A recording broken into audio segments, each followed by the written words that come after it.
Assalamualaikum warahmatullahi wabarakatuh. Hai, apa kabar semua? Kita jumpa lagi. Mudah-mudahan kita semua masih diberikan kesehatan rohani maupun jasmani, serta keselamatan dunia dan akhirat, melimpah rezeki, serta kebahagiaan oleh Tuhan yang Maha Pengasih lagi Maha Bijaksana, Tuhan seru sekalian alam. Amin ya robbal alamin. Selama ini kita telah mendapatkan dua istilah, yakni Satrio Piningit dan Ratu Adil. Keduanya tersebut kadang dianggap sama meski sebenarnya berbeda. Secara harfiah, Satrio Piningit memiliki arti seorang kesatria yang disembunyikan di dalam pingitan alam, sementara secara substansial Satrio Piningit adalah seorang calon pimpinan negara yang masih dirahasiakan oleh zaman. Karena masih dirahasiakan zaman, banyak orang hanya bisa menduga-duga atau memprediksikan siapa sosok itu sebenarnya.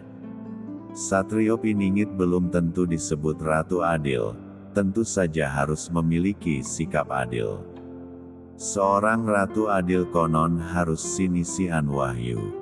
Dia memiliki wahyu ke Prabon yang membuatnya senang bersikap adil kepada seluruh makhluk, ataupun kaumnya tanpa mengutamakan kepentingan pribadi, keluarga, ataupun kelompok. Dia haruslah berwatak tegas, berdiri di atas segala golongan tanpa rasa takut. Kesempurnaan dari dua konsep itu tentu saja adalah Satrio Piningit sinisihan wahyu, seseorang yang adil menjadi pemimpin negara sekaligus mampu menegakkan keadilan untuk semua.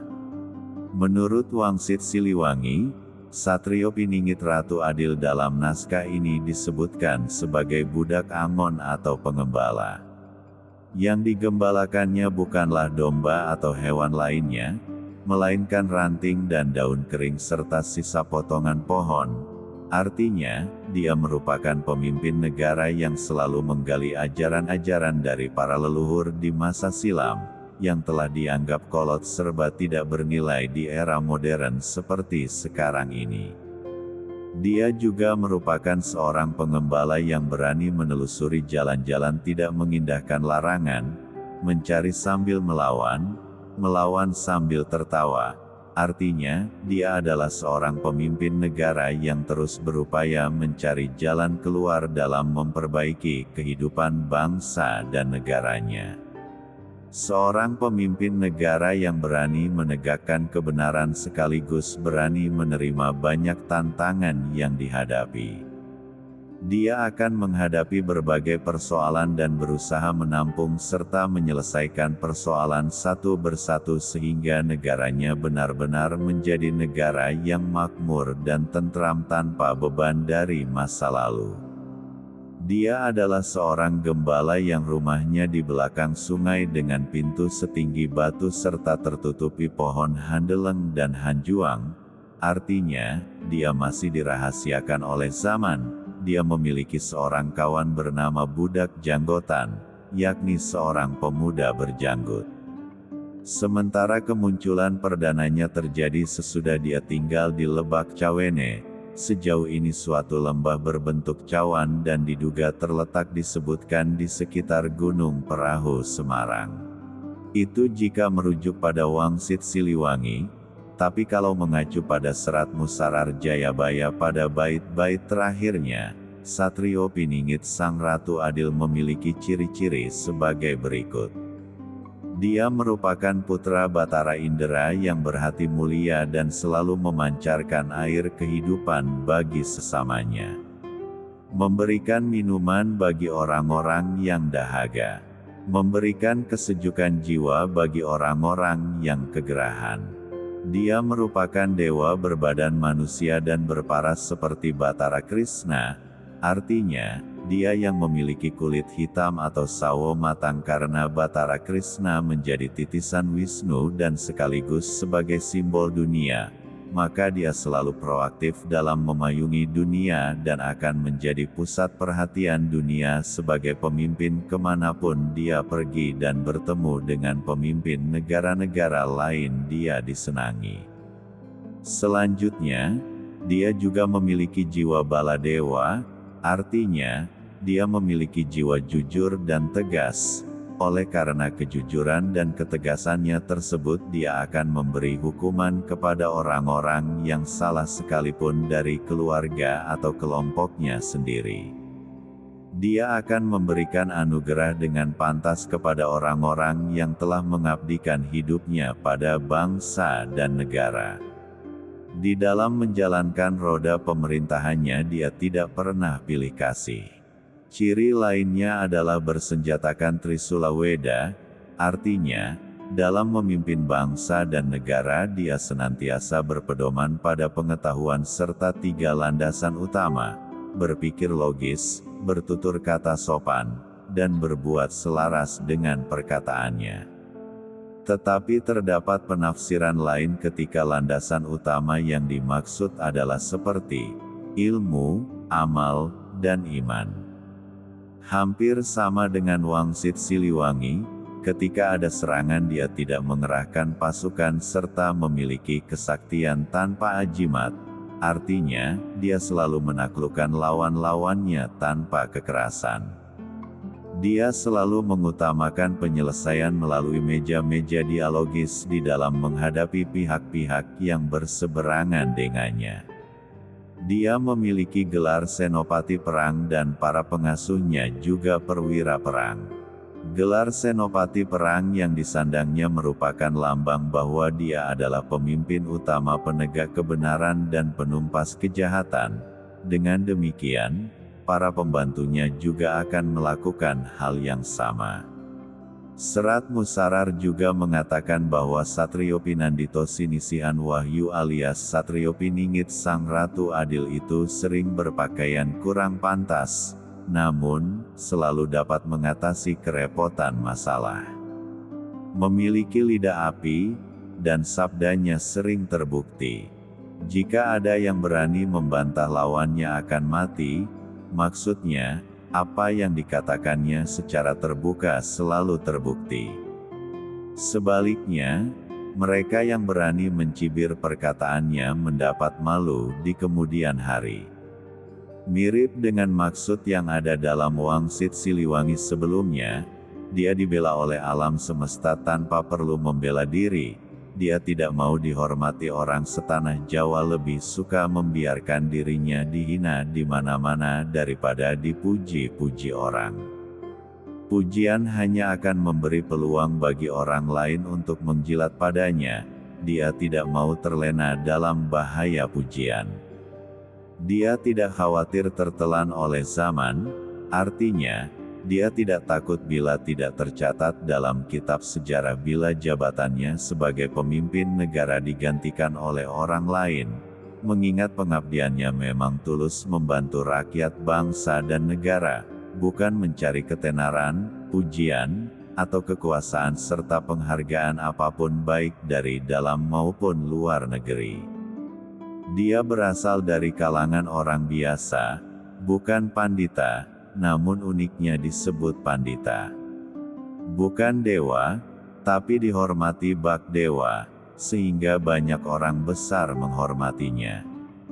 Sebaliknya, meski dia mendapat penghormatan sedemikian rupa, dia justru menyembah pada kaulanya.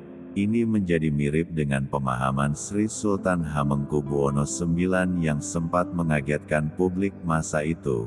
Dengan istilah tahta untuk rakyat, pemimpin negara adalah abdi, sementara kaulah yang menjadi tuan utamanya, meski tidak terlalu sama, tapi jika menyimak pesan yang terdapat di dalamnya, sepertinya nyaris serupa. Demikian juga jika melihat ciri-ciri dalam serat lainnya. Di serat Sabdo Palon, yang membedakannya dalam serat ini sosok yang ditunggu-tunggu itu diidentifikasi sebagai orang Jawa. Dia adalah orang Jawa Tulen yang memiliki nama tua. Dia juga memiliki pengetahuan yang sangat luas dan memadai khususnya dalam hal pengetahuan ajaran-ajaran leluhur-leluhur, yang diamalkan dan diteladani oleh seluruh kaulanya. Yang menarik, dia menjadi guru bagi orang Jawa yang telah kehilangan kejawaannya, artinya, ajaran yang diberikannya bukan sebatas tata cara, tradisi dan kebudayaan Jawa, namun pula bagaimana menjadi orang Jawa yang berkepribadian Jawa. Banyak para winasis di Pulau Jawa ini memberikan pendapat yang berbeda-beda, tapi secara umum, kehadiran Satrio Piningit Sang Ratu Adil itu akan ditandai dengan 3 tahapan yang berupa simbol peristiwa atau kejadian, yakni simbol Senapati, simbol Bajanegara, dan simbol Natanegara. Pada tahapan simbol Senapati, kehadiran Satrio Piningit Sang Ratu Adil akan ditandai dengan peristiwa bencana alam atau goro-goro yang menelan banyak korban. Peristiwa ini yang kemudian memotivasinya untuk merekam segala masalah. Pada tahapan simbol Bajanegara, Satrio Piningit Sang Ratu Adil yang mampu merekam bencana alam tersebut akan membawa kehidupan yang aman, damai, dan tentram bagi seluruh kaula. Sementara pada tahap simbol Natanegara, Satrio Piningit Sang Ratu Adil akan melaksanakan tatanan-tatanan baru di dalam negara. Pada tahapan ini dia menjalin hubungan dengan para leluhur terdahulu. Melalui hubungan tersebut dia akan menjamin keberlangsungan hidup bangsa dan negaranya secara dinamis. Berpijak pada segala hal yang telah disebutkan, maka kehadiran Satrio Piningit Sang Ratu Adil akan menjadi pemimpin di dalam alam Hamemayu, Hayuning Nusantoro. Sebagai pemimpin dia akan memperbaiki peradaban yang kacau balau. Dia pula yang akan membentuk tatanan-tatanan baru untuk menggantikan tatanan-tatanan lama yang cenderung melengkungkan pada pihak penguasa dan sangat merugikan kaula. Di dalam menjalankan tugasnya sebagai pemimpin, Satrio Piningit Sang Ratu Adil dilindungi oleh 4 unsur alam. 4 unsur alam tersebut adalah air, untuk menenggelamkan siapapun yang memusuhinya; api, untuk membasmi atau membumi hanguskan keangkara murkaan; tanah, untuk mengubur musuh-musuhnya; dan yang terakhir adalah angin, sebagai pelindung atau perisainya ketika dia tidak ingin membela diri.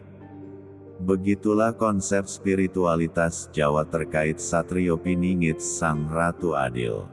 Konsisten dalam tiap perkataannya sejak pertama kali dikenal publik, dan yang paling sering menjadi ciri mendasar dari kemunculan seorang Satrio Piningit adalah, dia akan muncul setelah terjadinya goro-goro. Suatu peristiwa besar yang menyebabkan korban cukup banyak di pihak rakyat, baik harta benda maupun jiwa, dan kalau diamati hal seperti itu bukan hanya terjadi di negara kita tapi juga di segenap penjuru dunia. Pemimpin besar baru selalu muncul dari situasi yang demikian, bukan dari situasi yang ada, tapi yang lepas dari itu semua. Yang terpenting bagi kita adalah senantiasa membangun diri sendiri. Sudah lama kita diajarkan bahwa Tuhan tidak akan merubah nasib suatu kaum sebelum mereka mau untuk mengubah suatu kaum atau dirinya sendiri. Dia akan muncul begitu saja dari tempat yang tidak diketahui, dan secara tiba-tiba. Sekian dulu cerita kali ini, dan terima kasih sudah meluangkan waktu untuk menonton, dan jangan lupa klik tombol like dan subscribe-nya, biar memberi semangat saya untuk membuat cerita video Sang SP yang selanjutnya, insya Allah, bila Tuhan menghendaki. Terima kasih.